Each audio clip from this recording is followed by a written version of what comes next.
So this is the lesson video for physical science for section 14.4, and as always, if you want my videos all in one place, just subscribe to my channel. So we're going to talk about simple machines today, and I'm not going to lie, this section's kind of long, but it's just because we have to discuss all the simple machines. Alright, so I'm going to go quickly so that way hopefully the video is not super long.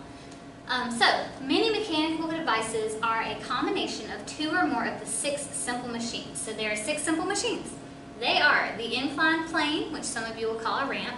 There is the wedge, the screw, the lever, the pulley, and the wheel and axle. Those are our 6 simple machines. So let's talk about each of them. So the lever. A lever is a rigid bar that rotates around a fixed point called the fulcrum. So a lever that you may have used before as a kid is a seesaw. It's a lever going back and forth across that fulcrum. It's fixed to the fulcrum and it can move on both sides. So the input arm of the lever is the distance between the input force and the fulcrum. So remember, input is anything we do. So the input arm would be the side of the lever we're touching with our input force that we're pressing on. And of course the output arm is the distance between the output force and the fulcrum. So that would be the other side of the lever. So in the seesaw, if this is the input person, his input force going down and his input distance would be right here. This would be the input arm. And then the fact that this guy is being lifted by the lever or the seesaw, that would be an output force, and this would be the output arm, and he would be lifted in output distance. Okay, so remember, input's what you do, output's what the machine does. So there are 3 classes of levers. So the class of a lever is determined by the location of the effort force and the load relative to the fulcrum. So in other words, is the fulcrum in the middle, and you know, your input's on one side, your output's on the other, is the fulcrum on one side? That's what we're talking about when we're talking about classes. So let's look at those. So first class levers. In a first class lever, the fulcrum is located at some point between the effort force and the resistance force.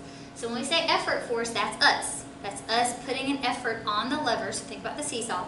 The resistance force is the other side of the seesaw.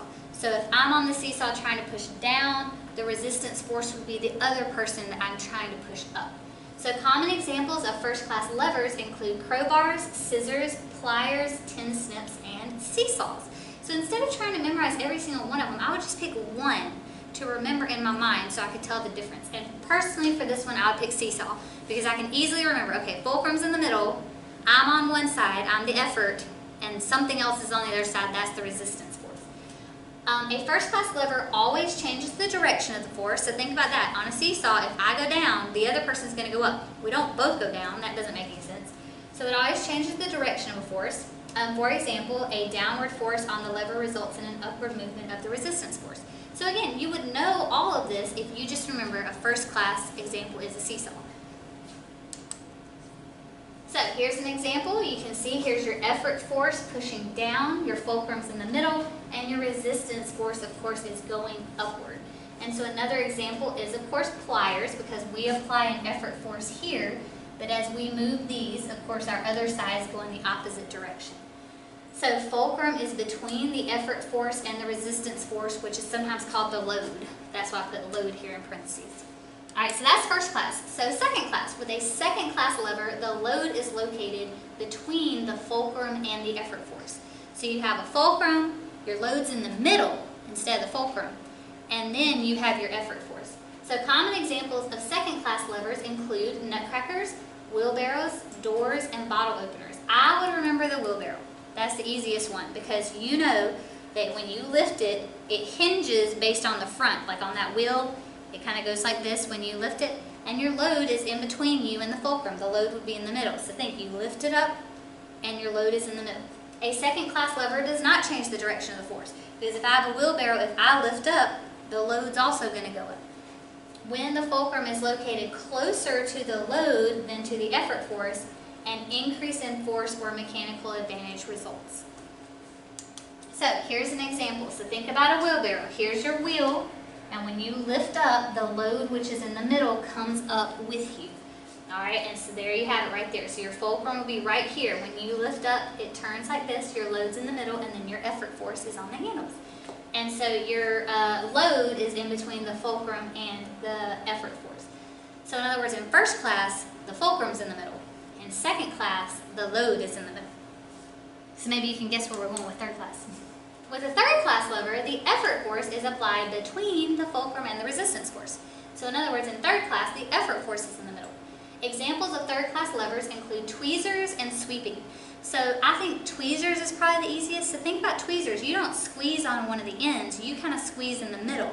Your fulcrum is the side that's attached together. So as you squeeze, it goes like this.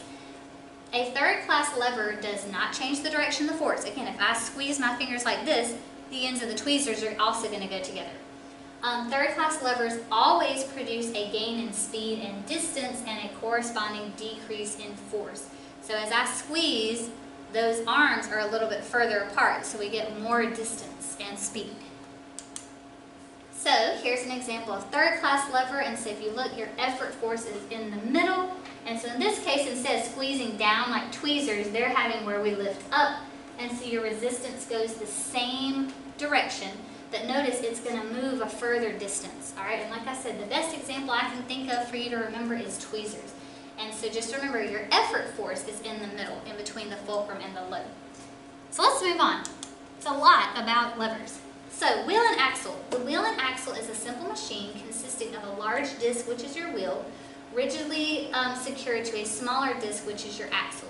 To calculate the ideal mechanical advantage, you divide the radius where the input force is located by the radius where the output force is located. Okay, so we talked about ideal mechanical advantage in the previous lesson video if you watched that. So, next one is incline plane. Obviously, we probably don't have a lot to talk about on this. It's a ramp. So an incline plane is a slanted surface along which a force moves an object to a different elevation.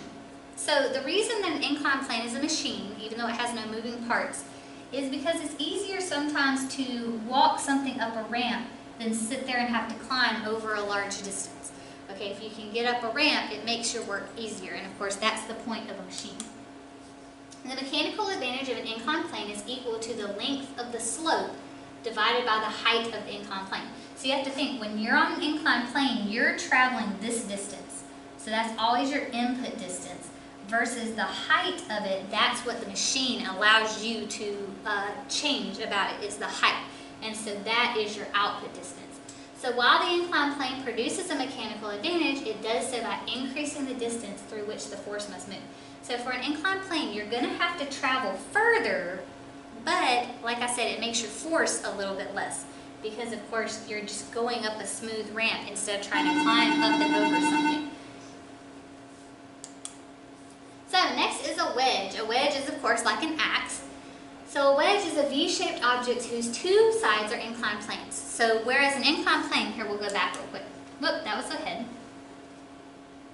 So whereas an inclined plane looks like this, if you took another inclined plane and did like this, that would be a wedge. Okay, and like I said, just think of an axe.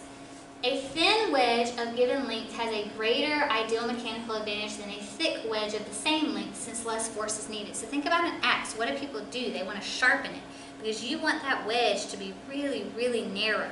Okay, you don't want a big fat axe like this. Like, what is that going to do? You want a nice thin axe to wedge itself in between and split the wood. So for wedges, you want a thin wedge versus a thick one. All right, next is a screw. The screw is an inclined plane wrapped around a cylinder. Okay, so we take a cylinder and we do a little inclined plane around a little ramp, and then that's how we get a screw.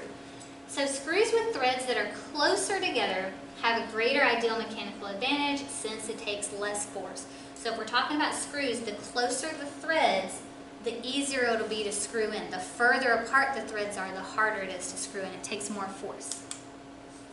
Alright, next one is a pulley. A pulley is a simple machine that consists of a rope that fits into a groove in a wheel. A pulley can be used to simply change the direction of a force.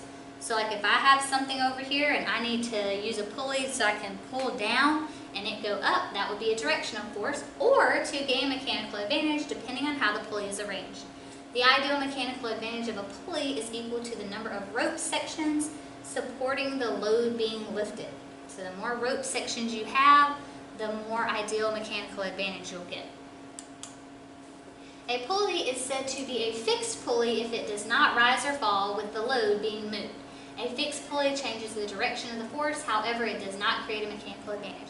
So if I had a pulley fixed to the ceiling and again, I had it hooked to something and I get to pull down, it's not actually helping me with the force, it's just changing the direction for me. Whereas some pulleys you'll have are movable, like they'll move up and down, especially if you have a series of pulleys. A movable pulley rises and falls with the load that is being moved. A single movable pulley creates a mechanical advantage. However, it does not change the direction of the force. Okay, so if you have a single movable pulley, it does help you make your force less, but it's not going to change direction. Movable pulleys are used to reduce the input force needed to lift a heavy object. So that's why a lot of times you'll have multiple pulleys, because then that way you can have movable ones that make it easier, you can have fixed ones to change the direction, and then that helps in more ways. So here's an example of a fixed pulley. Notice the pulley is not moving. Here's an example of a movable pulley. So notice it's going up and down with the object. And then here's an example of both.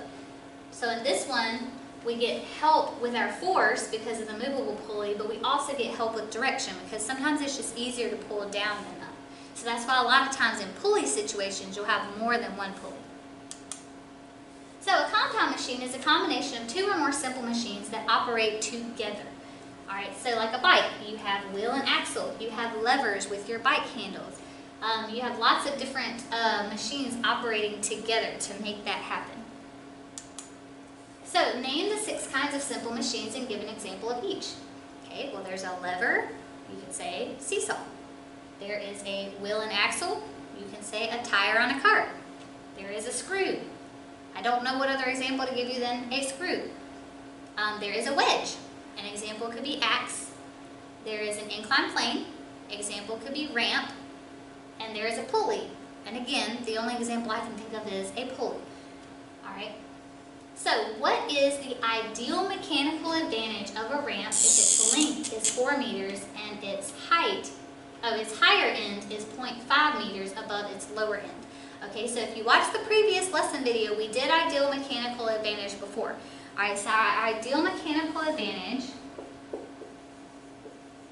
is our input distance over our output distance. So it says the length of the ramp is 4 meters. That means that's what we're going to have to walk up is 4 meters. So that's my input distance. And its higher end is 0.5 meters above its lower end. So that's how much the ramp will lift us as we pass over. So that is our output distance. So then you just plug in. So 4 meters divided by 0.5 meters. And so when I divide, I end up getting 8. And then those meters cancel. And like we talked about in the previous lesson video, there are no units for mechanical advantage. All right, so you have a mechanical advantage of 8.